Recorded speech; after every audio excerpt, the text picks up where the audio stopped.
चटाक चटाक घर का दरवाजा खोलते ही अजय ने अपनी पत्नी रमा के गालों पर जोरदार 2 थप्पड़ मारा।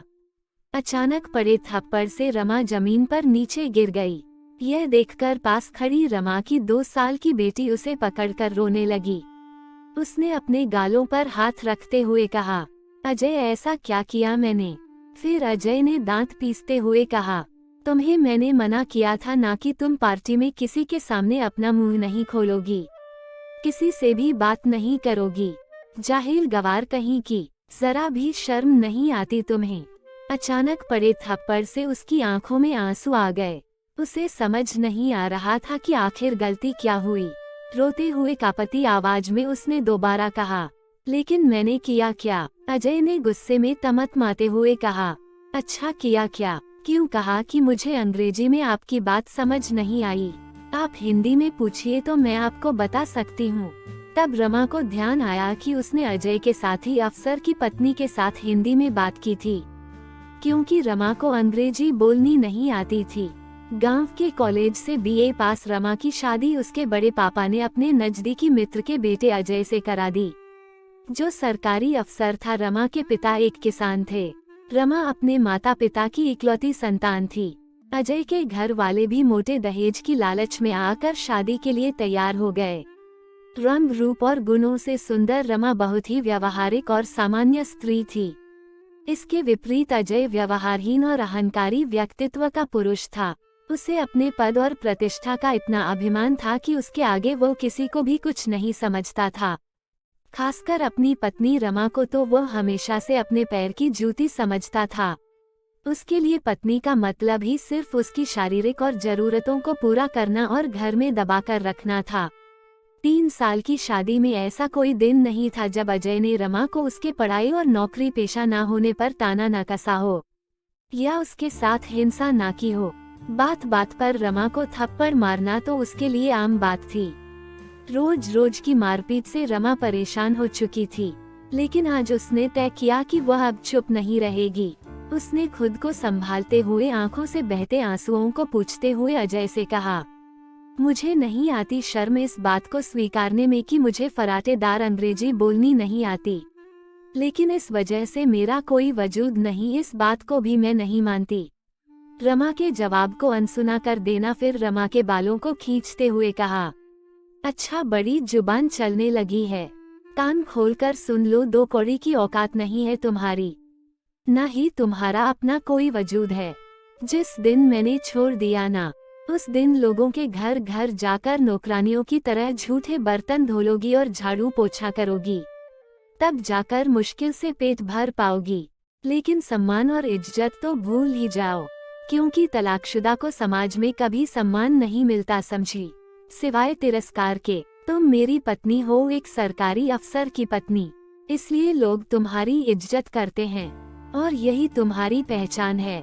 2 साल की बेटी को गोद में लेकर रमा ने कहा, मैं पिछले 3 सालों में धोखे में थी कि तुम मुझसे प्यार करते हो और एक ना एक दिन तुम मेरे प्यार को समझोगे और मैं तुम्हें अपने प्यार से बदल दूंगी, क्योंकि पति पत्नी मिलकर एक दूसरे के पूरक बनते हैं। लेकिन मैं गलत थी, मुझे क्या पता था कि पति पत्नी में भी अपना पराया होता है। अजय मैं जा रही हूँ हमेशा हमेशा के लिए तुम्हारी जिंदगी से। अब तुम अपने स्टैंडर्ड की पत्नी ले आना अपने लिए, मैं तलाक के पेपर भेज दूंगी। इतना कहकर वह अपने माता पिता के पास चली गई, लेकिन उसने कभी हार नहीं मानी। समाज के ताने सुने और अब सामाजिक कार्यों में जुट गई और अपने दर्द को डायरी के पन्नों में समेटने लगी। लेकिन कहते हैं ना कि सूर्य की तेज रोशनी को काले घने बादल भी रोक नहीं सकते। उसी प्रकार रमा की प्रतिभा कब तक समाज से छिपी रहती। रमा को भी प्रसिद्धि मिली। पूरे 20 साल बाद, कड़े परिश्रम के बाद आज जब रमा और अजय का आमना सामना हुआ तो पुरानी सारी कड़वी बातें याद आ गई। पूरा सभागृह तालियों से गूंज रहा था। आज रमा की उपलब्धियों के सम्मान में महामहिम राष्ट्रपति से समाज में महिला के सामाजिक सुधार एवं उनके लिए स्वरोजगार पैदा करने के साथ साथ घरेलू हिंसा की शिकार महिलाओं को न्याय दिलाने की शिक्षा के लिए जागृत करने के लिए उसका सम्मान मिलना था। वो हिंदी में सबसे मिलकर बात करती। अजय भी हाथ बांधे पीछे लाइन में खड़ा हुआ था, नजर झुकाए, समझ में नहीं आ रहा था कि जिसे वो गंवार समझता था दरअसल वह तो बहुमुखी प्रतिभा की धनी थी। रमा समाज में प्रसिद्ध लेखिका और समाज सुधारक थी। लोग जिसका सम्मान करते थे, आज उसे आगे बढ़कर बधाई देने में भी संकोच हो रहा था। तभी एक पत्रकार आगे बढ़कर आया और अंग्रेजी में सवाल पूछा तो रमा ने आज फिर नम्रतापूर्वक हाथ जोड़कर कहा, महोदय, कृपया अपना प्रश्न हिंदी में पूछें, मुझे अंग्रेजी नहीं आती। तब पत्रकार ने कहा कि माफी चाहूंगा, मैं अपना सवाल हिंदी में पूछता हूँ। मैडम, आपके मन में समाज सेवा का ख्याल कैसे आया? अपनी सफलता का श्रेय आप किसे देना चाहेंगे? यहाँ लोग इंग्लिश मीडियम में अपने बच्चों को पढ़ा रहे हैं, बात कर रहे हैं, वहाँ आप हिंदी में लिखती हैं, क्या आपको कभी असफलता का डर नहीं लगा? तब रमा ने कहा, जी नहीं, मुझे हिंदी बोलने लिखने में शर्म नहीं आती। और जैसा कि हम सब जानते हैं कि परिस्थितियों से बड़ा गुरु कोई नहीं होता। कठिन परिस्थितियां हमें मजबूत बनाती हैं।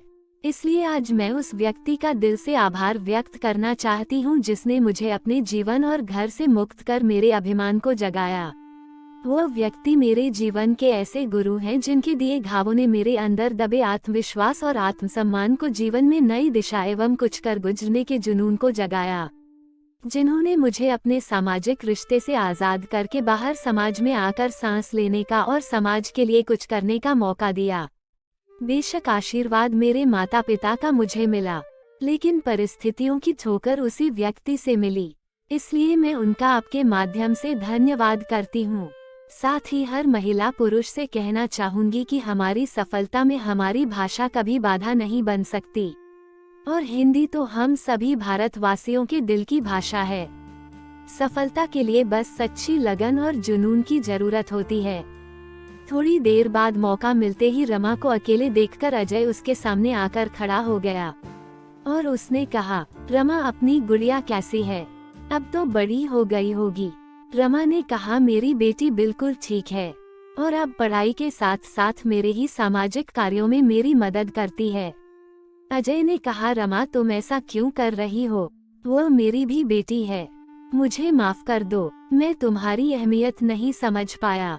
तुम्हारे जाने के बाद मैंने अपनी ही ऑफिस की महिला साथी से शादी कर ली, हमारे 2 बेटे भी हैं, लेकिन मेरी कोई इज्जत नहीं करती, न ही मेरी कोई अहमियत है।